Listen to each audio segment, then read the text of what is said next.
3 چیزیں بہت پسند ہے۔ اس کے بعد ہم آپ کو بتائیں گے کہ حضرت علی نے فرمایا عورتوں پر ظلم کرنے کی کیا سزا ہے اور کبوتر کا گلا اور پیر لال کیوں ہوتے ہیں۔ حضرت علی نے فرمایا مجھے دنیا کی 3 چیزیں بہت پسند ہیں۔ نمبر 1 مہمان کی خدمت کرنا، نمبر 2 گرمی میں روزہ رکھنا اور نمبر 3 دشمن پر تلوار چلانا۔ اسی طرح ہمارے پیارے نبی حضرت محمد صلی اللہ علیہ وسلم نے ارشاد فرمایا مجھے بھی دنیا کی 3 چیزیں بہت پسند ہے۔ نمبر 1 خوشبو، نمبر 2 ایک عورت اور نمبر 3 نماز۔ اسی طرح جبرائیل علیہ السلام حاضر ہوئے اور انہوں نے فرمایا اگر میں دنیا میں ہوتا تو مجھے بھی دنیا کی 3 چیزیں پسند ہوتی۔ نمبر 1 بھولے ہوئے کو راستہ دکھانا، غریب عبادت گزار سے محبت کرنا اور نمبر 3 مظلوم کی مدد کرنا۔ جبرائیل علیہ السلام نے عرض کیا کہ اللہ فرماتا ہے مجھے بھی اپنے بندوں کی 3 چیزیں بہت پسند ہے۔ نمبر 1 میرے لیے جان یا مال لگانا، نمبر 2 گناہوں کی توبہ کرنا اور نمبر 3 فاقہ پر صبر کرنا۔ اب ہم آپ کو بتاتے ہیں کہ حضرت علی نے فرمایا عورت پر ظلم کرنے کی کیا سزا ہے۔ جس گھر میں عورت روتی ہے اس گھر پر اللہ کا کون سا عذاب نازل ہوتا ہے۔ اس کے بعد ہم آپ کو بتائیں گے کہ کبوتر کا گلا اور پیر لال کیوں ہوتے ہیں۔ ایک مرتبہ حضرت علی راستے سے گزر رہے تھے، انہوں نے دیکھا کہ ایک شخص اپنی بیوی پر ظلم کر رہا ہے۔ حضرت علی نے اس شخص سے فرمایا اللہ سے ڈرو، تمہاری مفلسیات،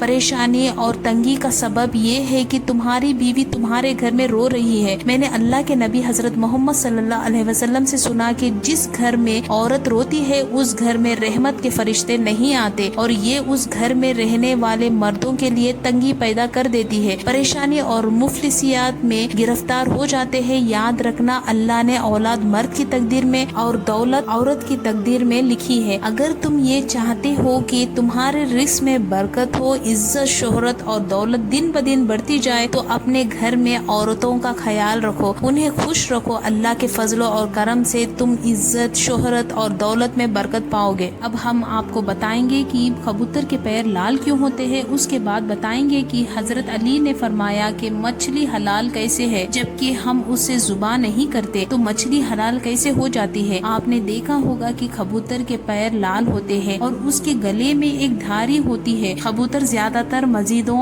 اور مزاروں کی عمارت پر ہی بیٹھتے ہیں، لیکن کیا آپ کو پتا ہے کہ کبوتر کے پیر اور گلے کو لال کیوں کیا گیا ہے؟ تو چلیے ہم آپ کو بتاتے ہیں۔ جب طوفان نوح کے بعد چاروں طرف پانی ہی پانی تھا تو حضرت نوح علیہ السلام نے روح زمین کی خبر لینے کے لیے کسی کو بھیجنے کا ارادہ کیا۔ سب سے پہلے مرغی نے جانے کا ارادہ ظاہر کیا، لیکن حضرت نوح علیہ السلام نے مرغی کو نہ بھیج کر کوے کو بھیجنے کا ارادہ کیا اور کہا کہ جاؤ روح زمین کی خبر لاؤ، لیکن کوا چلا گیا اور مردہ دیکھا اور اس کو کھانے میں لگ گیا لیکن واپس نہ آیا۔ تو نوح علیہ السلام کی زبان سے یہ الفاظ اس وقت نکل گئے اور اللہ کے دربار میں جا کر پہنچ گئے کہ جب تک کوا اس زمین پر رہے گا ڈر ڈر کے جیے گا۔ اس کے بعد حضرت نوح علیہ السلام نے کبوتر کو بھیجا، لیکن کبوتر زمین پر نہیں اترا بلکہ ملک سبا سے زیتون کا ایک پتا چونچ میں لے کر آیا۔ تو حضرت نوح علیہ السلام نے فرمایا کہ تم زمین پر کیوں نہیں اترے؟ نوح علیہ السلام نے کبوتر سے کہا پھر جاؤ روح زمین کی خبر لاؤ۔ پھر دوبارہ کبوتر گیا اور مکہ مکرمہ میں حرم کعبہ کی زمین پر اترا اور دیکھ لیا کہ پانی زمین حرم سے ختم ہو چکا ہے اور سرخ رنگ کی گرم مٹی ظاہر ہو گئی۔ تو کبوتر کے دونوں پیر سرخ رنگین ہو گئے اور اسی حالت میں کبوتر حضرت نوح علیہ السلام کے پاس آیا اور کہا کہ اللہ کے نبی آپ میرے گلے میں ایک خوبصورت ہار بنا دیجئے اور میرے پیر میں سرخ تحفہ ڈالیے اور مجھے زمین حرم میں سکون اشرف کیجئے۔ جب حضرت نوح علیہ السلام نے کبوتر کے سر پر